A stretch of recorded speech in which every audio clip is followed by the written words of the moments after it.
नमस्कार बंधुरा flavour fantasy और कुकिंग शोते आपनादेर सबाइके स्वागत जानाई। बाजारे एखन देशी टैंगरा माछ बेश पाওয়া যাচ্ছে। मुखे रुचि चेंज करार जोन्नो एरकम छोटो माछ खेते किन्तु बेश भालोई लागे। ताई आमार आजकेर रेसिपि हलो देशी टैंगरा माछेर झाल चच्चड़ी।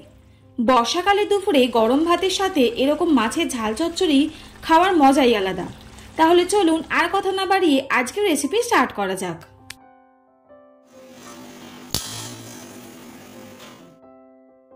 ট্যাংরা মাছের ঝাল চচ্চড়ি বানানোর জন্য আমি এখানে 500 গ্রাম ট্যাংরা মাছ নিয়েছি।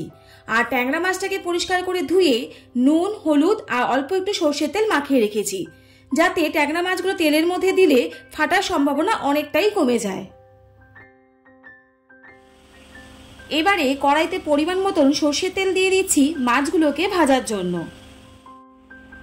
সরষের তেলটা খুব ভালো করে গরম হয়ে গেলে আর কালারটা চেঞ্জ হয়ে গেলে এবারে ওই তেলের মধ্যে ট্যাংরা মাছগুলোকে ছেড়ে দিলাম।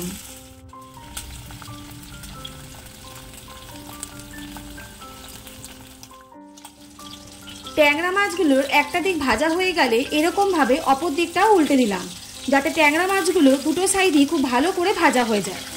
এরকম করে প্রায় 5 থেকে 7 মিনিট ধরে ট্যাংরা মাছগুলোকে ভেজে নেব। দেখুন ট্যাংরা মাছগুলোর দুটো দিকই খুব ভালো করে ভাজা হয়ে গেছে। এবারে কড়াই থেকে তুলে নিচ্ছি। মাছ ভাজার তেলের মধ্যে এবারে দিয়ে দিচ্ছি দুটো মিডিয়াম সাইজের পেঁয়াজ কুচি।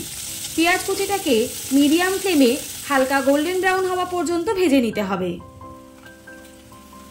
দেখুন পেঁয়াজটা খুব ভালো করে ভাজা হয়ে গেছে আর পেঁয়াজের কালারটাও কিন্তু চেঞ্জ হয়ে গেছে। এরকম পর্যায়ে এর মধ্যে দিয়ে দিচ্ছি লম্বা করে টুকরো করে কেটে রাখা আলুগুলো। আলুগুলো দিয়ে পেঁয়াজের সাথে আর তেলের সাথে প্রায় 3 থেকে 4 মিনিটের মতন ভেজে নেব। আলুগুলো তেলের মধ্যে 2 থেকে 3 মিনিট ভাজার পর এবারে এর মধ্যে দিয়ে দিচ্ছি পরিমাণ মতো লবণ, 1 টিস্পুন হলুদ গুঁড়ো আর 2 টিস্পুন লঙ্কার গুঁড়ো। এরকম ঝাল চচ্চড়ি বাটা বা ভর্তাতে ঝালটা খেতে কিন্তু বেশ ভালোই লাগে, তাই লঙ্কার গুঁড়োটা আমি একটু বেশিই দিলাম। যদি আপনাদের মনে হয় তো সেক্ষেত্রে ঝালটা অবশ্যই আপনাদের পছন্দ মতন দেবেন।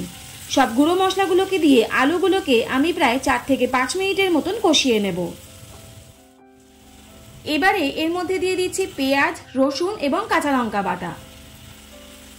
আমি প্রথমেই বলেছিলাম ঝালটা আমি এখানে বেশিয়ে দিয়েছি, কারণ এইটা ট্যাংরা মাছের ঝাল চচ্চড়ি। তো সেক্ষেত্রে আপনারা কিন্তু ঝালটা অবশ্যই, আবারও বলছি, আপনাদের পছন্দ মতন দেবেন। এই বাটা মশলাটা দিয়ে আলুগুলোকে আমি আরও 4 থেকে 5 মিনিট খুব ভালো করে মিডিয়াম ফ্লেমে কষিয়ে নিচ্ছি। আলুটাকে মশলার সাথে খুব ভালো করে কষানোর পর এবারে এর মধ্যে পরিমাণ মতন জল দিয়ে দিলাম। জল আমি এখানে 1 কাপের মতন ইউজ করেছি, কারণ এটা যেহেতু ঝাল চচ্চড়ি আর চচ্চড়ি একটু গা মাখা মাখা হয়, তো সেই কারণে জলটা কমই ব্যবহার করবেন। গ্রেভির জলটা খুব ভালো করে ফুটে উঠলে আর জলের পরিমাণটা কমে গেলে এবারে এর মধ্যে ভেজে রাখা ট্যাংরা মাছগুলোকে দিয়ে দিলাম। ট্যাংরা মাছগুলোকে দিয়ে আলুর সাথে খুব ভালো করে একবার মিশিয়ে নিতে হবে। ট্যাংরা মাছগুলোকে খুব ভালো করে মেশানো হয়ে গেলে প্রায় 3 থেকে 4 মিনিটের মতন আমি আরও রান্না হতে দেব, যাতে মশলা থেকে তেলটা বেরিয়ে যায় এবং জলটাও শুকিয়ে যায়। দেখুন আমাদের আজকের রেসিপি দেশি ট্যাংরা মাছের ঝাল চচ্চড়ি একদম রেডি, শুধুমাত্র গরম গরম ভাতের সাথে পরিবেশনের অপেক্ষা। তাহলে আজকের রেসিপিটা আপনাদের কেমন লাগলো অবশ্যই কিন্তু কমেন্ট করে জানাবেন।